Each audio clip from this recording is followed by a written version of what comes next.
ప్రవీణ్ పగడాల సంస్మరణ సభ బహిరంగ సభ పెట్టిన విషయం మీ అందరికీ తెలుసు. రేపు సాయంత్రం 6 గంటలకి మనం పెట్టడం తెలుసు. మీ అందరికీ ఆ డేట్ గురించి కూడా మీ అందరికీ తెలుసు. ఆంధ్రప్రదేశ్లో ఉన్న ఈ ప్రవీణ్ పగడాల హత్య గురించి ఏం జరుగుతుంది అని ఉత్కంఠగా ఎదురు చూసే అందరికీ కూడా నా ధన్యవాదాలు. రేపు ఈ మీటింగ్ జరుగుతుందని చెప్పి అందరూ విశ్వసిస్తున్నారు. మేము కూడా పెట్టాలనే ఉత్సాహంతో ఉన్నాం. అంటే చాలా ఎక్సైటెడ్గాను చాలా ఎంతూజియాజంగాను ఉన్నాం పెట్టాలి మీటింగ్ అని. ఎందువల్లంటే ఇది హత్య. మేము పిలిపించింది కూడా హత్య అనే నమ్మిన ప్రతి ఒక్కరు రమ్మన్నాం. ఇది హత్య అని మొత్తం ఆంధ్రప్రదేశ్ కూడా భావిస్తుంది. అందుగురించే వేలాదిగా లక్షాదిగా జనం రేపు వస్తారన్న విషయం కూడా మాకు తెలుసు. ఇంకెక్కడి నుంచి ఎప్పుడైతే ఈ సభ అనౌన్స్ చేసి ఒక 10 రోజుల ముందు నుంచి, అంటే ఈ రోజు నుంచి 13వ తారీఖు 14వ తారీఖు నుంచి పోలీస్ హెరాస్మెంట్ అన్నది స్టార్ట్ అయిపోయింది.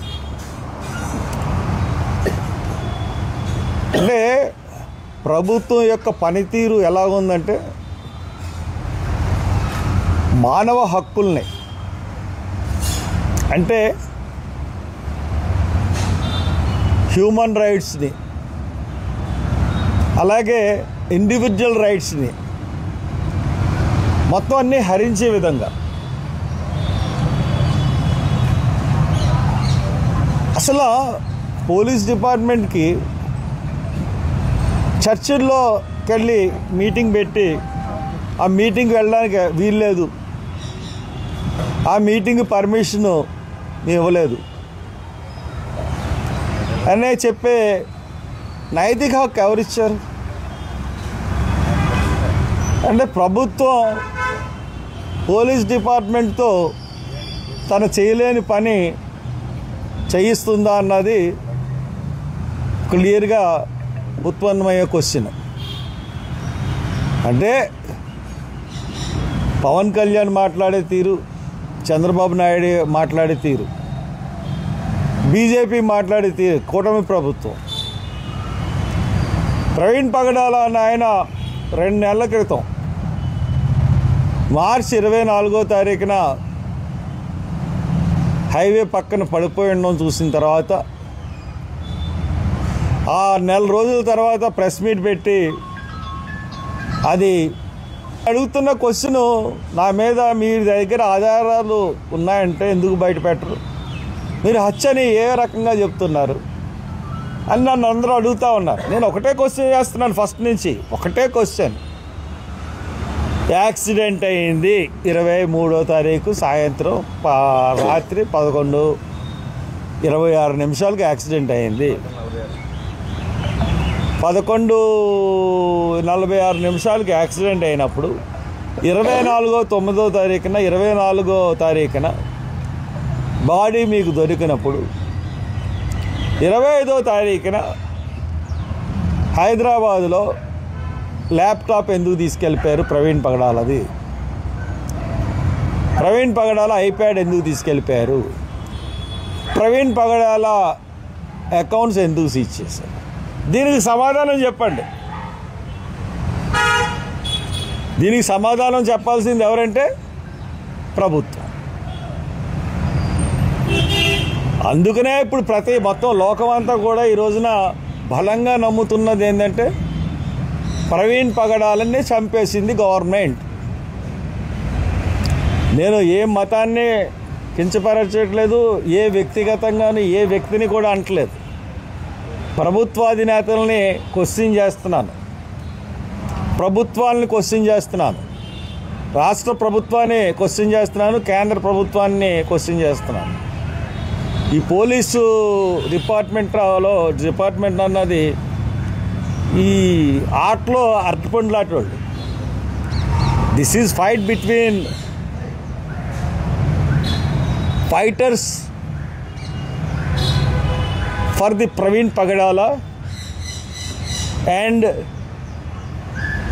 గవర్నమెంట్. మా ఇద్దరికి యుద్ధం జరుగుతుంటే ఈ పోలీసు వాళ్ళు అరటిబొమ్మలు. వాళ్ళు గవర్నమెంట్ పోలీస్ ఫోర్స్ని ఉపయోగించి అణిచివేయాలని చూస్తూ ఉంది. ఎంత దారుణమైన అణిచివేత అంటే మామూలు అణిచివేత కాదు.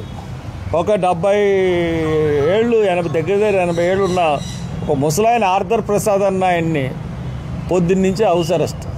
ఇక్కడ ప్రెస్ మీట్కి వద్దాం అనుకున్నాడు ఆయన, అనాథరైజ్డ్ హౌస్ అరెస్ట్. ఒక గుడాల జాన్సన్ వీళ్ళ పెట్టిన టార్చర్కి గుండెపోటు వచ్చి హాస్పిటల్లో జాయిన్ అయిపోయాడు. అతను సీరియస్ నిన్నటి వరకు. మార్నింగే అతనికి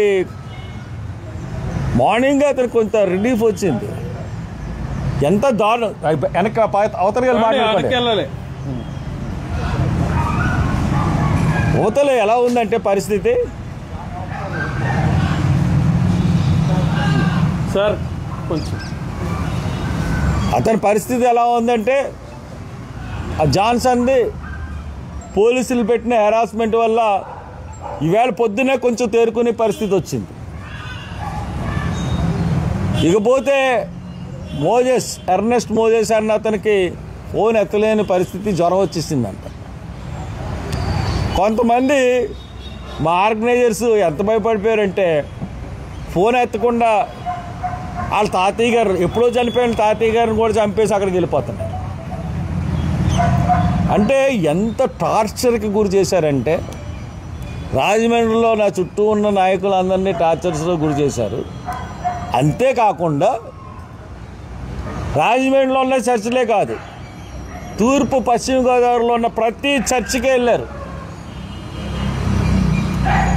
అక్కడ మీటింగ్ పెట్టి అందరికీ ఈ 18 మంది రాజమండ్రిలో 18 మందికి బైండ్ ఓవర్ చేశారు. అందుకని వాళ్ళు ఎవరు ప్రెస్ మీట్కి కూడా రావడానికి ధైర్యం చేయలే, ఎవరు రాలేదు. ఇన్ని అది ఎదుర్కొన్నా కానీ రేపు లక్ష ఉప్పెన వచ్చిందంటే రాజమండ్రికి ఈ పోలీస్ డిపార్ట్మెంట్, మొత్తం పోలీస్ డిపార్ట్మెంట్ ఇక్కడ డంప్ చేసినా కానీ ఏమీ అవ్వదు. అందు గురించే ఈ మీటింగ్ని మేము ఆఫ్ చేయట్లేదు. జస్ట్ ఈ మీటింగ్ని పోస్ట్ పోన్ చేస్తున్నాం. పోలీస్ డిపార్ట్మెంట్కి, గవర్నమెంట్కి జడ్జి మట్టుకు కాదు. ది హైకోర్టుకి అప్రోచ్ అయ్యాం. ఎందుకంటే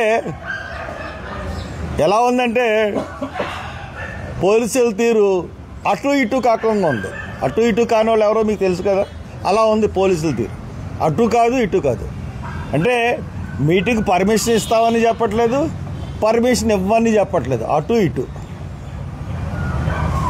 కోర్టులోకి వెళ్ళి ఏం చెప్పారంటే, కోర్టుని అడిగాను పర్మిషన్ ఇప్పించండి అని అడిగితే, కోర్టులో ఏం చెప్పారంటే హర్ష్ కుమార్ పెట్టినవి అన్నీ అక్కడ ఎవరైతే స్థలం మాకు వాడుకోవడానికి ఇచ్చారో గ్రౌండ్ పర్మిషన్స్ ఎవరైతే ఇచ్చారో వాళ్ళందరికీ పోలీసులు పిలిపించి పోలీసు ఎస్పీ ఆఫీసులో వాళ్ళని వీడియోలు తీయించి వాళ్ళు మేము ఇస్తాము అని చెప్తే హైకోర్టుకి వెళ్ళి హర్ష్ కుమార్ పెట్టినవన్నీ ఫోర్జరీ డాక్యుమెంట్లు. ఒరే చేతకాని వాళ్ళారా, నిజంగా చెప్తున్నాను, మీకు దమ్ముంటే ఫోర్జరీ అని హైకోర్టులో చెప్పడం కాదు, మీకు దమ్ముంటే ఫోర్జరీ అని చెప్పిన అరెస్ట్ చేయండి. ఫోర్జరీ పెట్టి హర్ష్ కుమార్ కోర్టుకి పెట్టిన సర్టిఫికేట్లన్నీ ఫోర్జరీ సర్టిఫికేట్లన్నీ అరెస్ట్ చేయండి ఫోర్జరీకి నేరం కింద. అంతేగాని కోర్టులకి తప్పుడు సమాచారం ఇచ్చి మీరు కోర్టులను తప్పుదోవ పెట్టించే పరిస్థితి మీరు తీసుకొస్తా ఉన్నారు. ఇప్పుడేమి మీకు అనవసరంగా ప్రభుత్వం ద్వారా మీరు మాకు ప్రత్యర్థులు అయ్యారు. మా ప్రత్యర్థి మీరు కాదు, పోలీస్ డిపార్ట్మెంట్ కాదు, ప్రభుత్వమే.